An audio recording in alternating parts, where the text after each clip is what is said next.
Baik, bismillahirrahmanirrahim. Assalamualaikum warahmatullahi wabarakatuh. Hai semua, perkenalkan nama saya Nur Wahidah, NIM saya 2510237. Saya mahasiswi di Universitas Islam Negeri Dato Karama Palu, Fakultas Tarbiyah dan Ilmu Keguruan, jurusan Pendidikan Bahasa Arab. Berbicaranya saya di sini untuk memenuhi tugas ujian akhir semester pada mata kuliah Filsafat Pendidikan Islam yang langsung diampu oleh, dengan hormat saya sebutkan nama beliau, Bapak Miftahul Khoir, SPD MPD. Di sini kami diberikan 7 pertanyaan dan izinkan saya menjawab satu persatu pertanyaan tersebut. Mau tahu jawaban dari pertanyaan-pertanyaan tersebut? Ayo ikuti saya. Baik, kita ke pertanyaan yang pertama, yaitu jelaskan hubungan antara tujuan pendidikan Islam dengan kurikulum yang sedang diterapkan di sekolah Islam saat ini. Apakah keduanya sudah selaras? Berikan alasan Anda. Oke, yang pertama, tujuan pendidikan Islam. Tujuan pendidikan Islam yaitu membentuk insan yang kamil, baik dari segi iman, ilmu maupun amal. Kemudian kurikulum Islam yang diterapkan di sekolah Islam saat ini yaitu dirancang untuk mengajarkan ilmu agama seperti Al-Quran, hadis, fikih, akhlak, serta ilmu umum. Keselarasan antara keduanya yaitu secara konsep sudah integritas, tetapi cara mengimplementasikannya sering terjebak pada ujian akademik dan kurang maksimal dalam pembinaan karakter serta integritas ilmu. Lanjut. Baik, kita ke pertanyaan kedua, yaitu jelaskan kelebihan dan kekurangan metode ceramah yang sering digunakan dalam pendidikan agama Islam jika dikaitkan dengan tujuan pendidikan Islam. Jadi menurut saya kelebihannya yaitu efektif untuk menyampaikan materi yang luas dengan waktu yang singkat. Kemudian kekurangannya yaitu cenderung satu arah, tidak melibatkan peserta didik sebagaimana halnya diskusi kelas. Lanjut. Baik, kita ke pertanyaan yang ketiga, yaitu dalam sebuah sekolah Islam, penilaian selama ini sering terjadi hanya fokus kepada ujian tertulis saja. Jadi bagaimana Anda menerapkan konsep evaluasi pendidikan Islam untuk menilai aspek pengetahuan sikap dan perilaku peserta didik secara lebih komprehensif? Jadi menurut saya ada 3 cara untuk melakukan evaluasi agar lebih komprehensif. Yang pertama yaitu kognitif, pengetahuan, yaitu di mana siswa tidak hanya diberi ujian tertulis saja, tetapi diberi ujian lisan maupun hafalan. Yang kedua yaitu afektif, yaitu bagaimana kita melakukan observasi harian serta jurnal refleksi. Kemudian yang terakhir, yang ketiga yaitu psikomotorik, di mana peserta didik dilibatkan dalam seperti praktek ibadah, kegiatan sosial, atau praktek-praktek yang lainnya.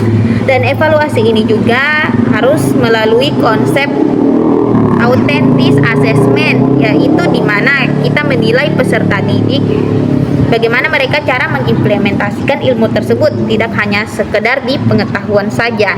Lanjut. Kita lanjut ke pertanyaan yang keempat, yaitu jelaskan keterkaitan antara keluarga, sekolah, serta masyarakat dalam membentuk karakter peserta didik yang lebih perspektif dalam pendidikan Islam. Yang pertama, dalam keluarga, di mana peserta didik dalam keluarga itu fondasi pertama kita dalam pembinaan iman serta akhlak, di mana kita mengetahui siapa Tuhan kita, yang mana yang baik maupun yang buruk. Kemudian di sekolah itu menjadi tempat penguatan pengetahuan yang telah kita dapatkan tadi. Kemudian di masyarakat itu bagaimana cara kita mengimplementasikan ilmu-ilmu yang telah kita dapatkan. Lanjut. Kita ke pertanyaan yang kelima, yaitu mengapa Al-Ghazali menempatkan pembinaan akhlak sebagai tujuan utama pendidikan dan bagaimana gagasan tersebut relevan dengan kondisi peserta didik saat ini. Jadi, Al-Ghazali menempatkan akhlak sebagai tujuan utama pendidikan karena itu adalah inti dari iman dan amal. Gagasan tersebut yang relevan dengan kondisi peserta didik saat ini karena kita sekarang menghadapi yang namanya krisis akhlak yang dipengaruhi oleh teknologi serta budaya global.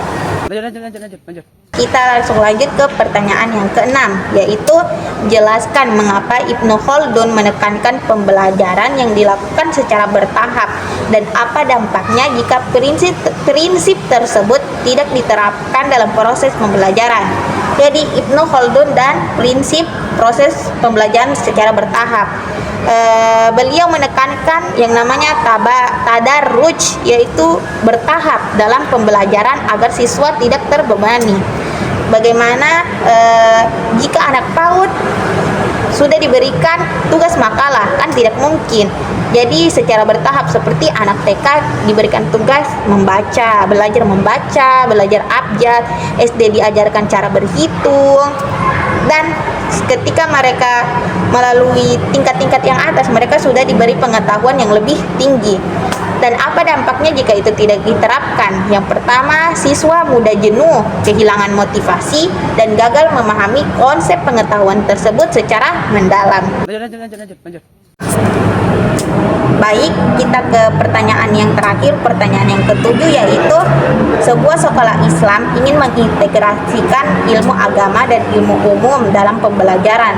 Bagaimana Anda menerapkan gagasan islamisasi dalam menurut Ismail Raji Al-Faruqi dan konsep adab menurut Muhammad Naqib Al-Atos dalam program pendidikan sekolah tersebut?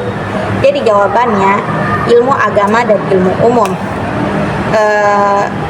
Jikalau Ismail Raji Al-Faruqi itu menekankan tentang islamisasi ilmu, yaitu ilmu umum itu harus dipandang melalui perspektif tauhid sehingga tidak ada dikotomi antara ilmu umum dan ilmu agama. Sedangkan Muhammad Naqib Al-Atas itu lebih menekankan kepada adab, yaitu di mana beliau menekankan bahwa pendidikan harus menanamkan adab agar ilmu digunakan dengan benar. Jadi setiap pengetahuan itu harus dilandasi oleh adab agar ilmu tersebut, bagaimana cara kita mengimplementasikan itu benar. Jadi implementasi di sekolah Islam, kurikulum integratif yang menghubungkan antara sains dan ilmu Islam, misalnya mengajarkan biologi dengan perspektif kebesaran Allah atau ekonomi dengan melalui prinsip syariah.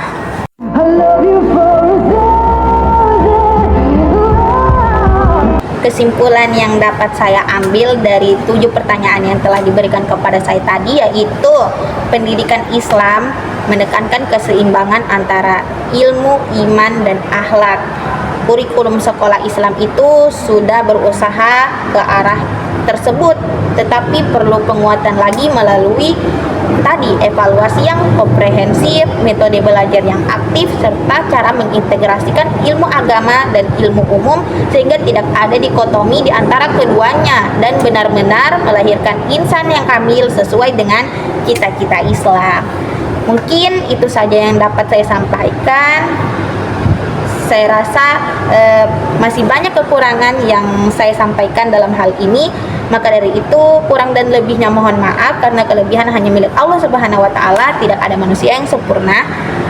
Mungkin cukup sekian dari saya. Wassalamualaikum warahmatullahi wabarakatuh. Syukran and see you next time.